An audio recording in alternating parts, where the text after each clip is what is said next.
নমস্কাৰ বন্ধু বান্ধৱীসকল, মোৰ অন্য এটা ভিডিঅ'লৈ পুনৰবাৰ আপোনালোকক স্বাগতম জনাইছোঁ। আজি মই মোৰ ভিডিঅ'টো ষ্টাৰ্ট কৰিবলৈ লৈছোঁ এটা প্ৰশিক্ষণৰ পৰা, মানে গৰম বন্ধৰ প্ৰস্তুতি। আৰু গৰম বন্ধৰ 3 তাৰিখে মোৰ এটা প্ৰশিক্ষণ পৰিছিলে বেলতলা, গুৱাহাটী বেলতলা শংকৰদেৱ শিশু নিকেতনত। তাত মই এসপ্তাহ থাকিবলগীয়া হৈছিলে আৰু তাৰ বাবে মই এনেদৰে স্কুলৰ ড্ৰেছবোৰ প্ৰেছ কৰি আছোঁ। আৰু ইয়াৰ পিছতে মই আপোনালোকক লৈ যাম গোটেই প্ৰশিক্ষণৰ দিনকেইটালৈ। আহক তেনেহ'লে পলম নকৰি ভিডিঅ'টো উপভোগ কৰোঁ।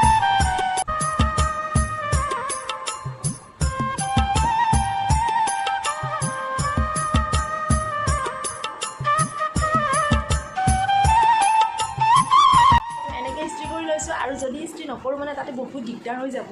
মানে কথাটো হৈছে কি, কোনো ধৰণৰ ইমান মানে টাইম নাপায়। তো টাইম যদি নাপাওঁ ন, তো ইয়াৰ পৰা যদি ৰেডি কৰি লৈ যাওঁ তেতিয়া আমাৰ এইটো বহুত সুবিধা হয়। আৰু সেইকাৰণে আমি যিমান পাৰোঁ ইয়াতে ৰেডি কৰি লৈছোঁ, যিমান কিছু কাপোৰ নিয়া যাব সেই গোটেইখিনি মানে ইয়াতে ইস্ত্ৰি কৰি লৈছোঁ, পিন চিন মাৰি ল'ম। তো আৰু মানে বঢ়িয়া। আৰু এনেদৰে মই 4যোৰমান স্কুলৰ ড্ৰেছ মানে ল'লোঁ। আৰু বিভিন্ন ধৰণৰ কাপোৰ ধৰকচোন, মানে এক্সাৰচাইজ কৰিবৰ কাৰণে চুৰিদাৰ বা যিখিনি আমাৰ প্ৰয়োজনীয় আমাৰ সাজপাৰ, সেই গোটেইখিনি বা লাগতিয়াল বস্তু মই পাৰ্টকৈ এনেদৰে ভৰাই ল'লোঁ।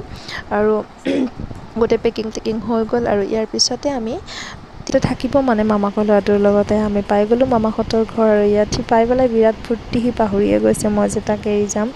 তো মই বহুত ইম'চনেল হৈ গৈছিলোঁ, সেইকাৰণে কোনো ধৰণৰ ভিডিঅ' ইয়াত নবনালোঁ। বৰ বেয়া লাগিছিলে মোৰ তাক এৰি যোৱাৰ কাৰণে। আৰু এয়া আমাৰ গন্তব্যস্থান কৌটিল্য কক্ষত আমাৰ মানে থকাৰ সুবিধাখিনি আমাৰ হৈছিলে। মানে আমাৰ কৌটিল্য কক্ষত নলবাৰী বিভাগক থাকিব দিছিলে।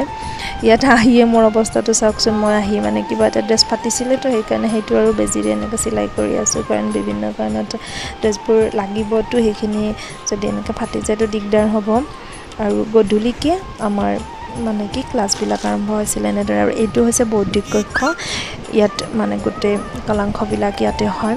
অসমৰ বিভিন্ন প্ৰান্তৰ পৰা আহি পেলাই আচাৰ্যখিনি গোট খাইছে। গতিকে প্ৰত্যেককে এনেকৈ এটা এটা কক্ষ ধৰি দিয়া হৈছে। আৰু আমাৰ সময়সূচী আছে, সেই সময়সূচী মতে বৌদ্ধিক কক্ষত প্ৰতিটো কালাংশ হয়। এয়া আমি ইয়াতে বহিছোঁ, মানে প্ৰথম কালাংশ এইটো আমাৰ ৰেডি হৈছোঁ। আমি প্ৰথম কালাংশ চেলফি উঠি লৈছোঁ। আৰু বহুত ধুনীয়াকৈ সজাইছে মানে বৌদ্ধিক কক্ষটো। আৰু মঞ্চখনত মানে একদম শিশু ভগৱানসকলৰ প্ৰতিচ্ছবিৰে একদম ভৰি আছে। আৰু দেখিলেই মানে কিবা এটা অনুভূতি জাগি যায়। আৰু ইমান ধুনীয়াকৈ সজাইছে। আৰু এয়া হৈছে বেলতলা নিকেতনৰ প্ৰধান আচাৰ্য, এখেতে শিক্ষাৰ্থীসকলক উদ্দেশ্যি বক্তব্য ৰাখিছে।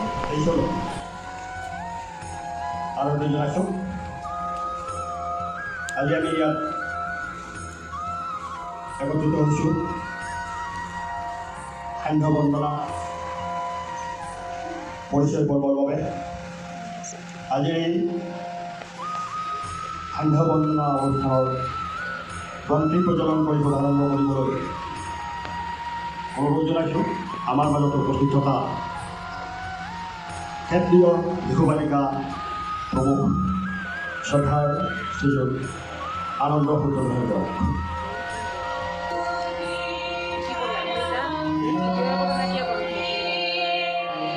প্ৰস্তুতি হৈ যোৱাৰ পিছতে এনেদৰে সান্ধ্য বন্দনা কৰা হয়।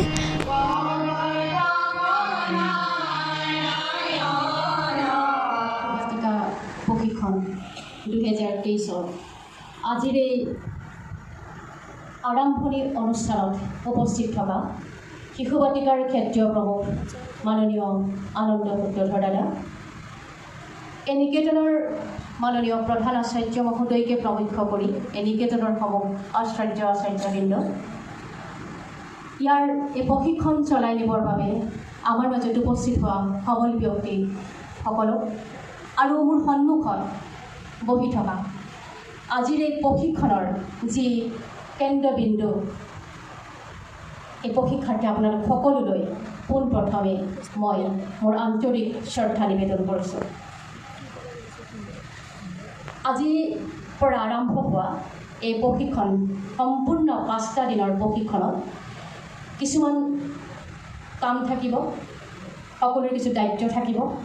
আপোনালোক একোজন প্ৰশিক্ষাৰ্থী হিচাপে আপোনালোকে ইয়াত নিজৰ কালাংশটো অতি সুন্দৰকৈ পাৰ কৰি দিয়াৰ লগতো আৰু কিছু দায়িত্ব আপোনালোকে বহন কৰিব লাগিব, যাতে অতি সুন্দৰভাৱে এই প্ৰশিক্ষণভাগী চলি যাব পাৰে। তাৰ কাৰণে কিছু দায়িত্ব বিভাজন কৰা হ'ব। সেই দায়িত্ব বিভাজন কৰাৰ দায়িত্ব মাননীয় প্ৰধান আচাৰ্য মহোদয় কৰিব।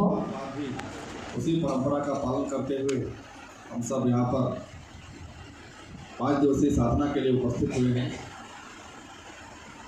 और एक अच्छे साधक साधिका के रूप में यहाँ प्रशिक्षण लेकर, जैसा प्रास्ताविक उद्बोधन में हमारी बहन ने कहा, जो भी हम यहाँ से प्रशिक्षण प्राप्त करेंगे, सीखेंगे अपने निकेतन समूह में, संकुल में। আৰু এনেদৰে শ্ৰদ্ধাৰ ব্যক্তিসকলে আমাক উদ্দেশ্যি কৰা বক্তব্যৰ পিছতে ভক্তিমূলক গীতেৰে কালাংশবোৰ আৰম্ভ কৰা হয়।